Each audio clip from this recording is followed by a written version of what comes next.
On this episode of Bondi Vet, she's become really bloated overnight and the owners are really concerned. What's causing Lola's stomach to swell up like a basketball? If this is a twisted stomach, then we need to act straight away. Yeah. This could be pretty bad. That right leg there is taking all the weight. She's certainly not comfortable. Can Chris help this adorable young orphan walk again? We have to do something fairly drastic with it. Geez, they're coming in thick and fast. And it's rumble time at the reptile park. They're big boys, and they're trying to overthrow the older males. Now, that can end in death. Come on. You make my world a better place. Come on, there's your girl. I can depend on you.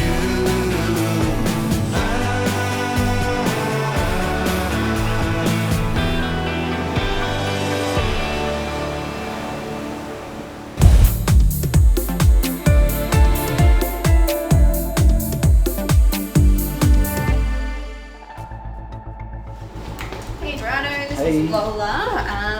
She's become really bloated overnight and the owners are really concerned. At the Animal Emergency Hospital in Queensland, Gerardo's just received his first patient for the night. Let's pop her on the table, hey?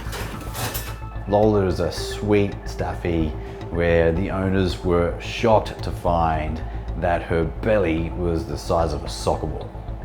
Hey. How is she? These are gums. Oh, they're a bit red injected, aren't they? Okay. If you have listened to her chest, it's very firm. This could be pretty bad. My initial concern was that Lola may have an internal bleed or might have a twisted stomach. A twisted stomach is caused by excess gas expanding and rotating the stomach. If not treated quickly, it can lead to blood poisoning and death in minutes.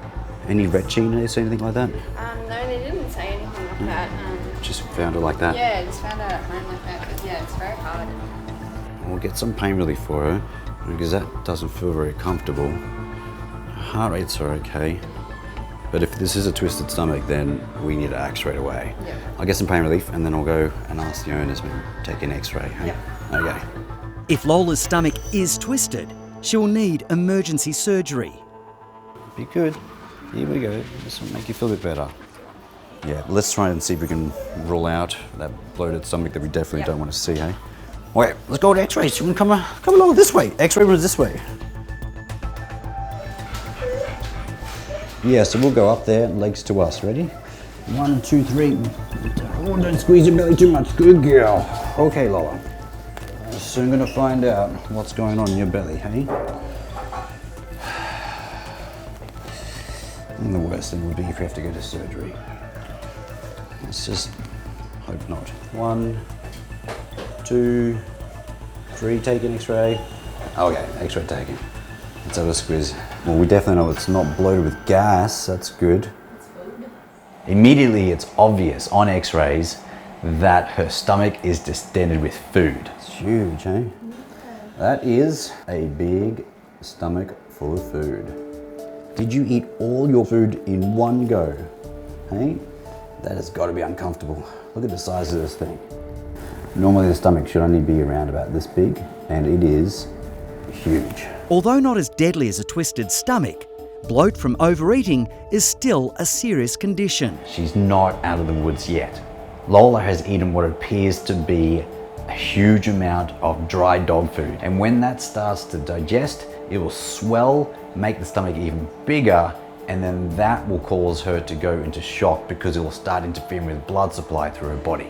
I think we'll need to have a discussion about maybe making her vomit and getting some of that out. If we can get part of that out, it might make her feel a lot better.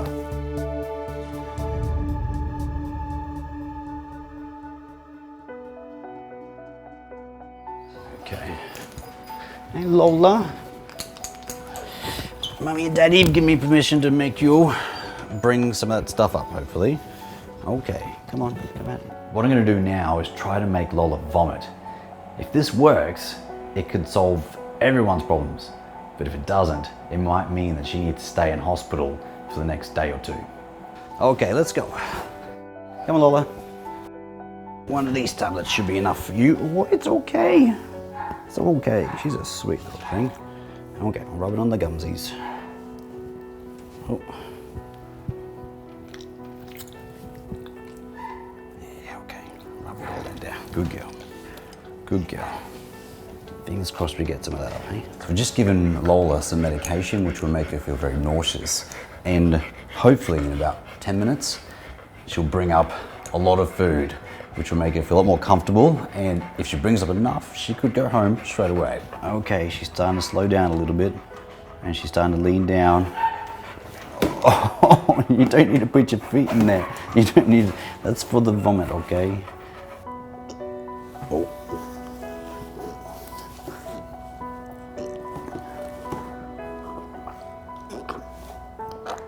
Dry food, come on. It's on a small amount. Oh my God. Success. Lola is bringing up the dry dog food. Oh, it's okay. I know you don't feel good, but that's really good. You're doing a good job. And it just kept on coming. More and more dry food. Oh. Whoosh. Whoosh. It smells very fresh. Oh, she's so sweet. Let's give someone pats. Oh, it's better. Much better. Oh, it keeps on going. That is a phenomenal amount of food. Lola brought up an epic amount of dry dog food. When I look at her belly now, she looks back to normal. So what we can do is go back and take an x-ray and see if her stomach has gone back to normal size. If it has gone back to reasonably normal size, then she's good to go home. You ready? Hey, let's go take an x-ray. That is heavy. That's gotta be at least, you know, we're gonna weigh it. We're gonna see how much food you ate. But let's go take an x-ray. This way. Good girl. Oh, she's like so much lighter. There you go. On your shirt. Oh, you know, it's all right. It's all right. Oh, it's okay. Lined up nicely. X-ray. Oh, let's have a look at this. There we have it. The X-ray shows that we were successful. Her stomach is about a quarter of the size of what it was when she first came in. Before, her belly was like swollen, like a ball was inside, but now nicely sunken away, and I can't even feel anything in there. Before there was a big ball. Good girl, one more x-ray, and then we're done. Okay, any guesses, guys? Like half a kilo? 30. 630? Yeah. Oh, and this is like 1.2 kilos. Here we go. And, oh, winner! 1.55 kilos. 1.5 kilos of dog food. That is a lot of food. This is an incredible outcome for Lola. It means that she's okay to go home with her family. Hey Lola, it's time to go home. Hey. Waiting to meet their greedy girl is Lola's excited family. Hey. Oh, look at that. He's like, what happened to you? And she's like, get me out of here. So we still don't, you guys had a thought about where she got the food from? Any idea? I think maybe he walked away with his bone and she's probably dived in and That's what I eaten think. his. That makes sense, hey? Well, you can see here, there's no more soccer ball down in there. Yeah, she looks much better. Good luck. Thank you Thank very you for much. coming down. End of an epic day. The hospital was super busy and it was just as I expected it, but I wouldn't have it any other way. That was cute.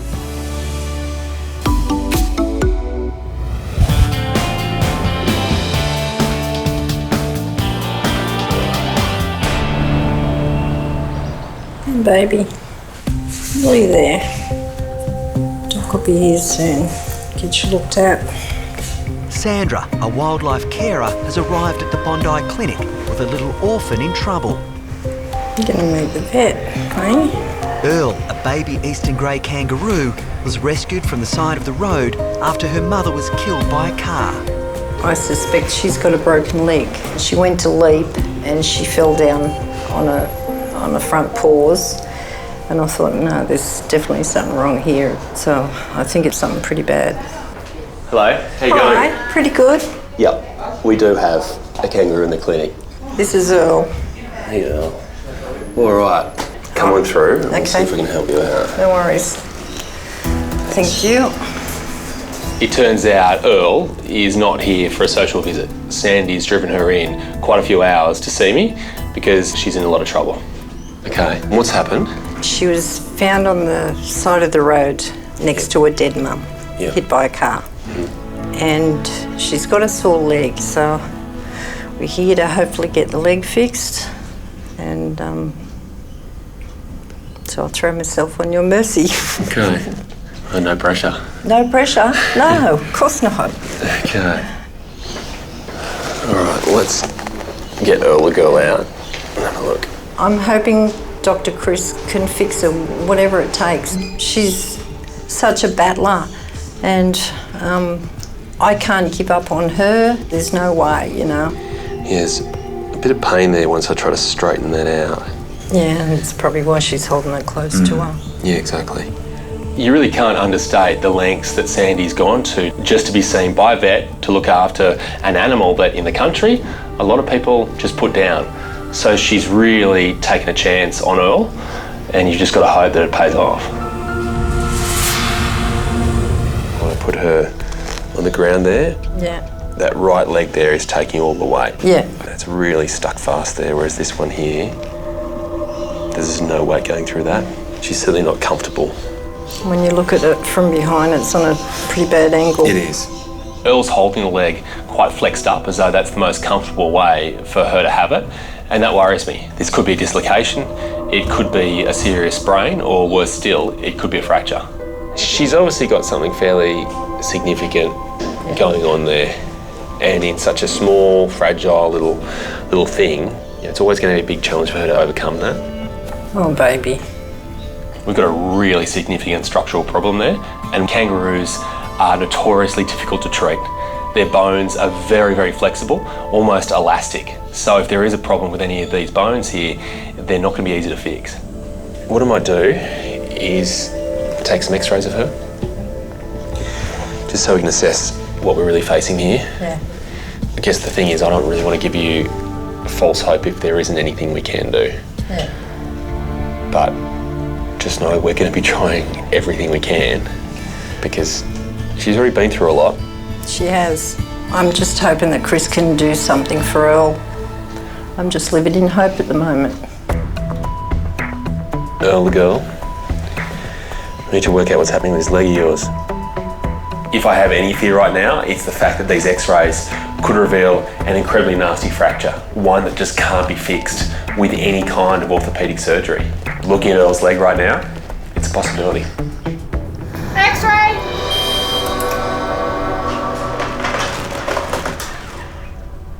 Wow. Straight away you can see there's a pretty obvious fracture line running through the, kind of like the heel bone, I guess, of Earl's leg there, which explains why Earl is having so much trouble getting around on that leg. I guess the hope with any sort of injury in a young animal like Earl is that you might be able to bandage or splint it, but we have to do something fairly drastic with this, otherwise there's just no chance for her to lead a normal life. Looking at the x-rays, there's one clear conclusion that you can draw. The only way to fix Earl's problems is with an operation. So, what we have there is a fracture. Okay. Are you going to be able to fix it? Well, I can't really look her in the eye and after having travelled so far and turn around and say, no, we're not going to try. So we're certainly going to give it a go.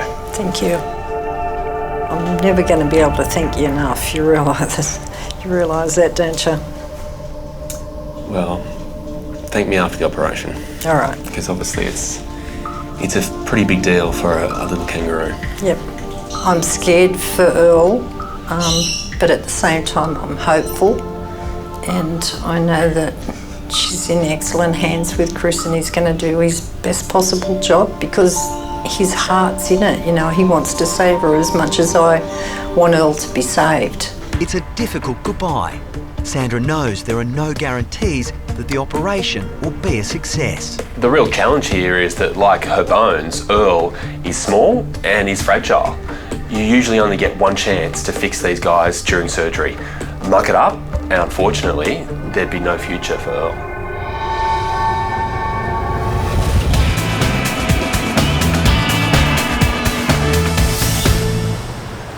Alright, so I'm just going to give this into the muscle. Okay, you're getting pretty close, aren't you? During this complicated operation, Chris will be working with Dr Tony Mossman. There are two things that really worry me about today. First of all, it's the anaesthetic. Kangaroos, and especially joeys, are incredibly fragile. I've learned myself the hard way that you can lose them at any time. Secondly, it's the type of operation here. We don't truly know what sort of fracture little Earl has, and we won't know until we're in there. But I just hope we can fix it. The little orphan's guardian angel Sandra is trying to stay positive. I'm hoping for an excellent outcome for Earl, but waiting for any animal to come out of an operation is a bit anxious. All good? All right, all good. Let's do it. If Tony and I are holding on to anything right now, it's the fact that if you give little joeys like Earl half a chance to heal, they will do it, and they'll do it quickly. So we need to come up with some sort of framework, some sort of structure to this leg, because right now there really isn't any. There we go. You can see the fracture there now. So that base of that bone, that I guess the heel bone there is just hanging by a bit of connective tissue, and this is the gap we need to close, hopefully with a pin and some wires. But the challenge we face is the fact that Earl is so small and so delicate, and getting this back together, considering the size of the structures we're dealing with here, it's not going to be easy. Just go a bit further down. As we're pushing around trying to free up some space to actually get this pin and these wires in, we realise, hang on, there's actually something wrong here. Oh dear. It's in two bits. Oh well. So there's just little bits of bone everywhere. It's just like it's exploded. Unfortunately, when Earl was hit by the car and her mother died, the impact of that injury has shattered all the bones. This is no longer a case of bringing a simple fracture back together. Oh, it's just all like mush in there. We're now facing a major obstacle. And when you think about everything that Earl's been through, losing a mum, having a serious leg injury, you've got to hope that now isn't the time where all hope is lost. Unfortunately, there's nowhere we can really wire that. Yeah. Because it's just so soft. The big hope when you're trying to repair a broken leg is that there's only one fracture, and that way those bone fragments come together relatively easily. In Earl's case though, it's not happening. Her bones have essentially shattered. Chris had planned to stabilise Earl's fracture using a combination of wire and pins, but her young bones simply aren't strong enough. Yeah, gee, that's not going to hold much. It's like trying to run some sort of wire through cheese and pulling on it. It would just give way straight away. So a new plan is just to go with a single pin. Hopefully that'll be enough to stabilise it. With the right amount of dressing and the right amount of rehab, then we're a good chance. And really, because the bone's not providing the strength for this part of the leg, this pin has to do that job and hopefully become essentially the bridging structure, the real strength in this leg. Happy with that? I think so. Okay, let's just take the pin driver off and see how stable it is. It looks pretty straight. Probably as good as we'll get. Yeah. All right. Once the leg is stitched, an X-ray will confirm if the pin is in the right spot. X-ray! Okay, so pin's in place. It's the right distance in. Let's bring the two ends together. Much to everyone's relief, the pin is in exactly the right spot. So now it's straight back into surgery because the clock's ticking. And once we've done this, there's no turning back. Just stitch over the top of that. Okay, all done. Wake her up. The pin's done a great job. It's gone right through the middle there. It's stabilised the entire area. And now, with the right mix of rest plus rehab, there's no reason why Earl can't be hopping around in, say, a month or so. Fingers crossed. You did well, girl. Yeah.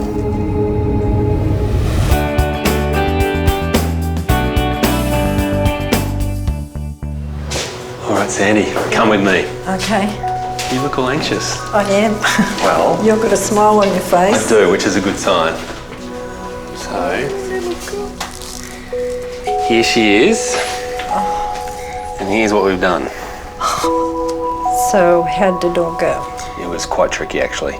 Rather than being one break, there were actually quite a few. Oh. There wasn't much to really put back together. So what we were able to do, though, was drive a pin through the middle. Yeah, you've done the miracle. Oh, baby. Oh. Thank you so much from both of us. It's amazing. It's truly amazing. Today seems to have gone well for Earl, but there's only one way to know for sure, and that's with a bottle of milk. Well, her appetite's fantastic, so that hasn't changed. So. The way she knows is to hold on to the bottle there, make sure it doesn't go anywhere. So, I wanted to see her drink for a couple of reasons. One, because I thought it'd relax her and you. Thank you. It worked. But also, I thought that, look, if she's happy to drink and looking relaxed and looking like she's recovering well, then I can't see why you can't make that journey home. Wonderful. That's excellent, yeah. But she's still got one hell of a challenge in front of her. So in the next week or two, we'll have to meet up and make sure that everything's healing well. That would be good, yes. Now, you just can't question the commitment and the connection that Sandy has for Earl. And so I've got no doubt that over the next few weeks, Sandy's going to be watching her, constantly making sure that every need of hers is met. And for me, that's incredibly reassuring. Thank you. Thank you very much. Absolute pleasure. Been lovely to meet you. It was lovely meeting you too. Lovely to see how much you do care. Okay, thanks. Safe trip home. Thank you very much. I'm certainly relieved that Earl has done so well so far, but she still has a long way to go. And so understandably, everyone's nervous right now.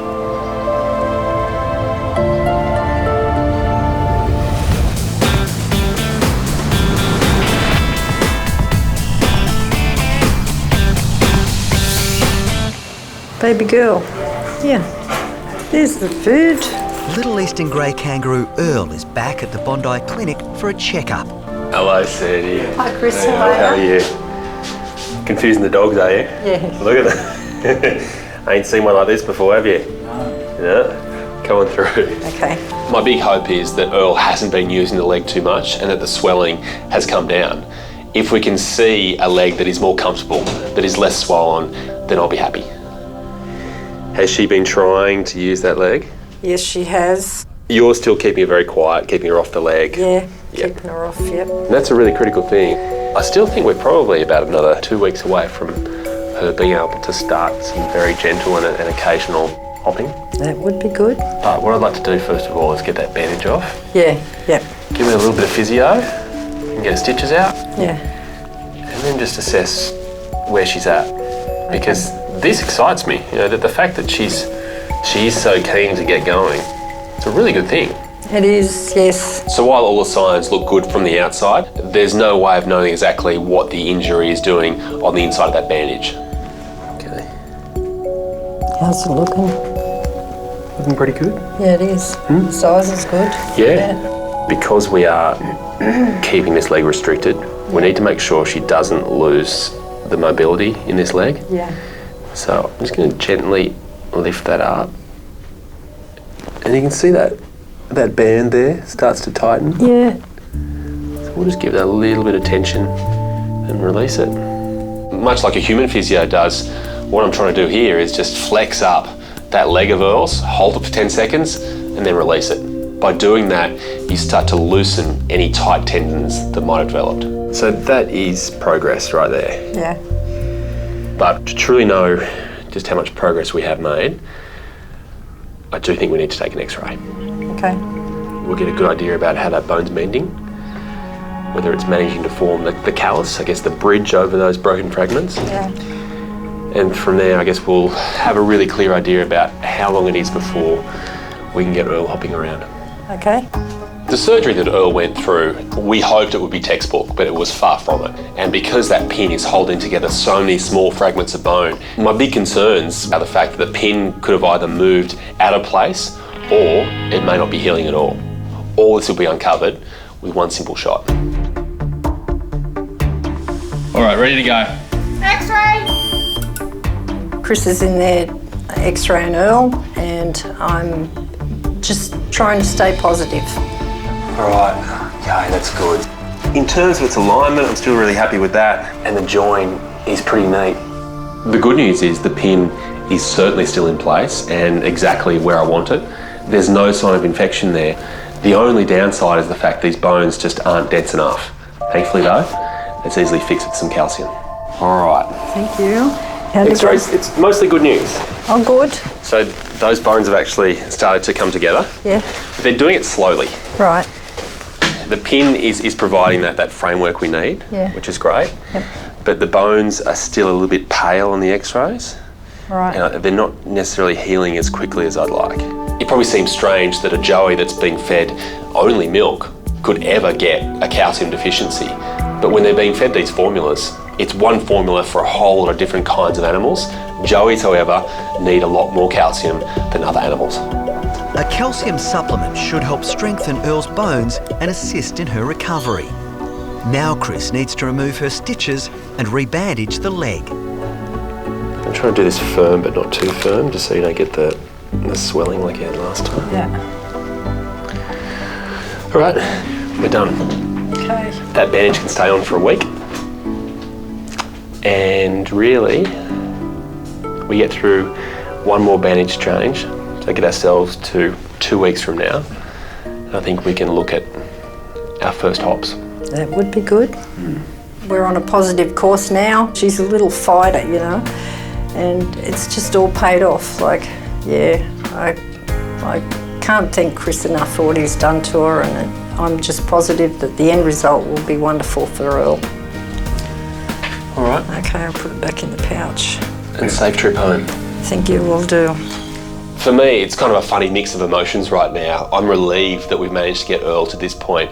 I'm excited about what lies ahead, but at the same time, I'm not too cocky to think that things can't still go wrong. If we just stick to our guns, if we just do everything right from now on, then Earl could just have a beautiful life ahead.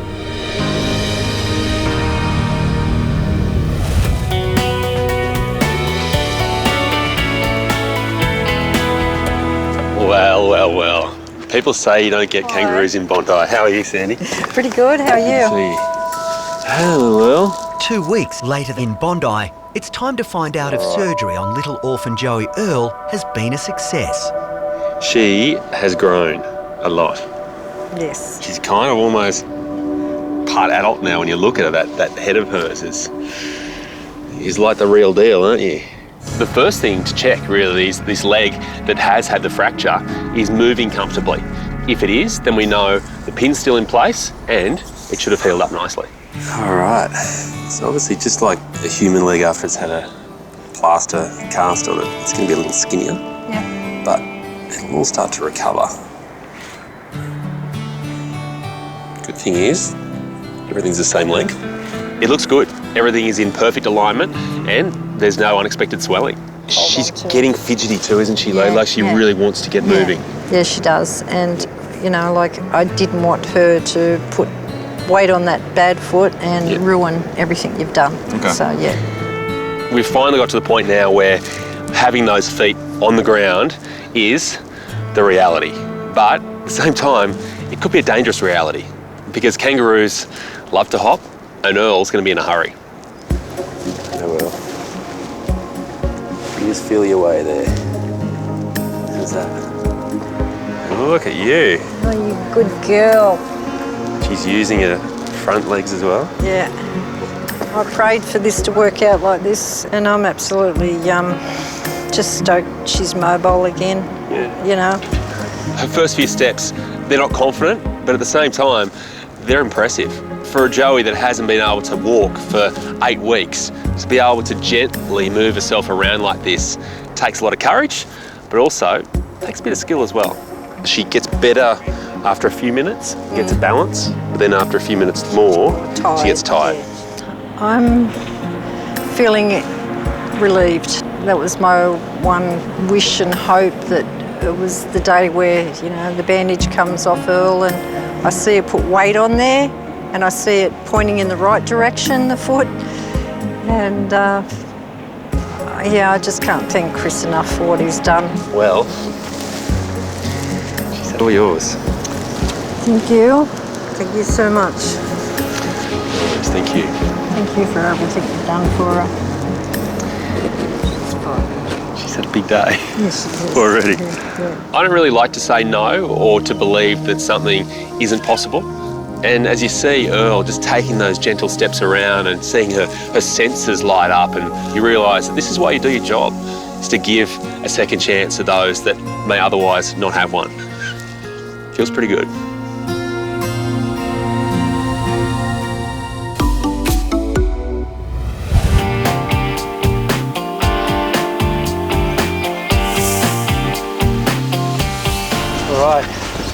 So we've got all our gear.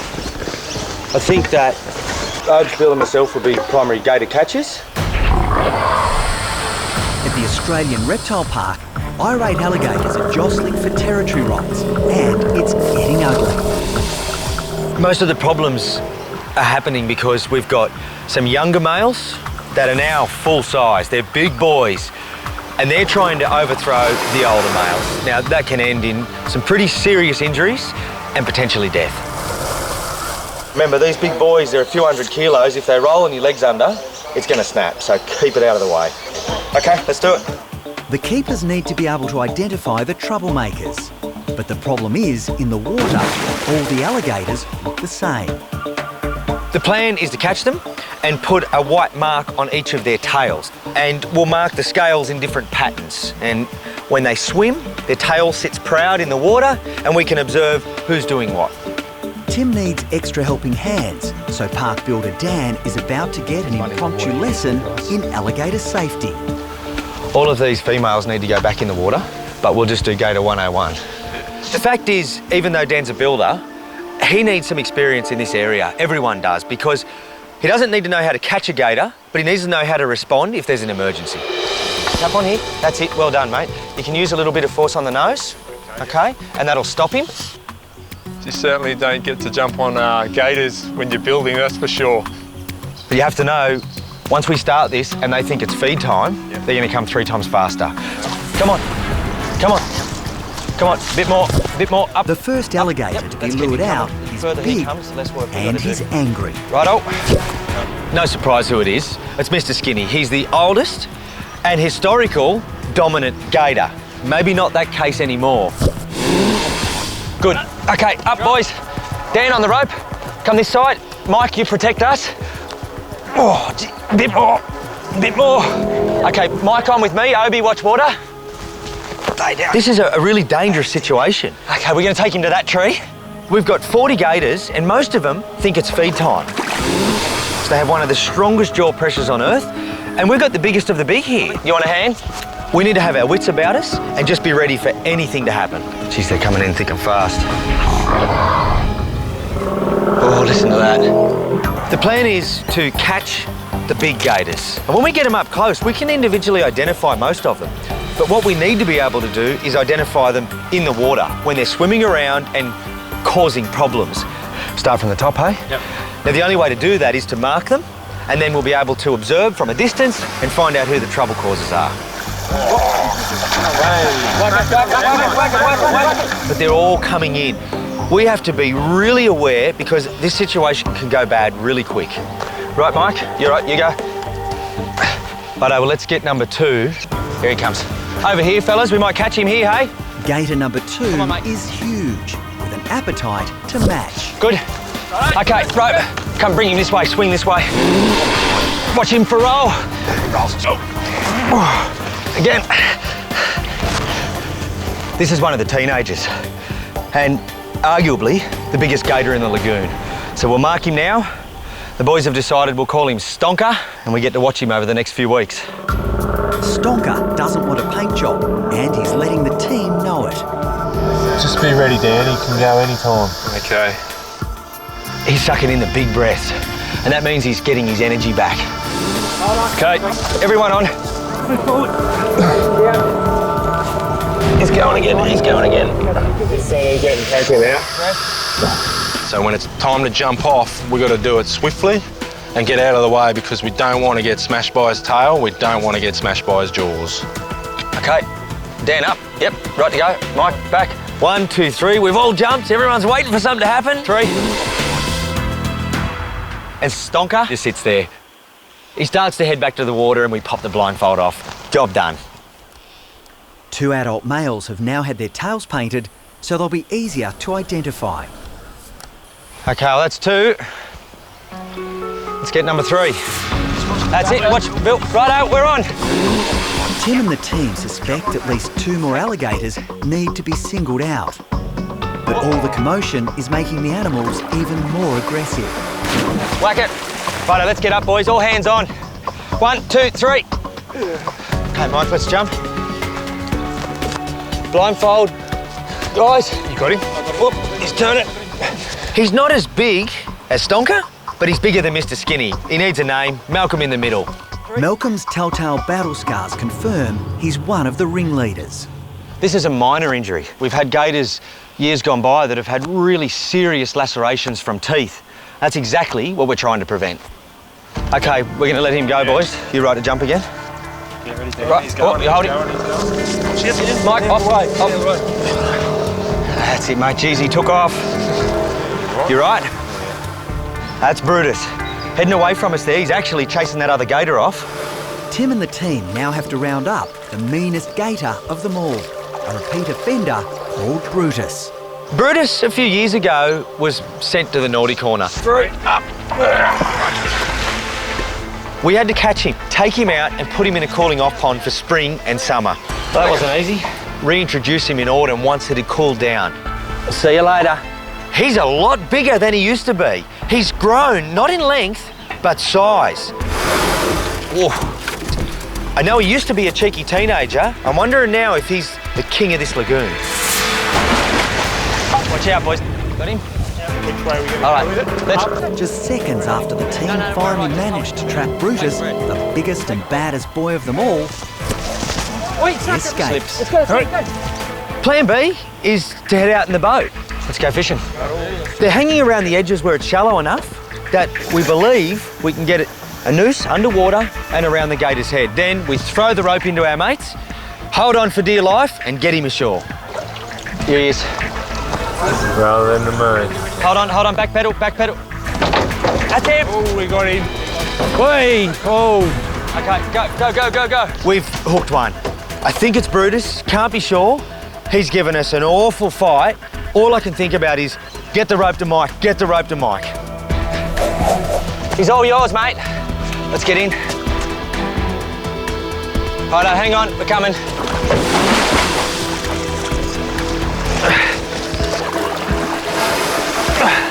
One, two. Okay, that'll do. Biggest by far, hey? We're dealing with a serious gator here. Everyone on. Brutus clearly isn't impressed with Tim's artwork. I've made a bit of a mess down here, boys. This fella's been marked everywhere. Righto, he's done. Right, 1, 2, 3.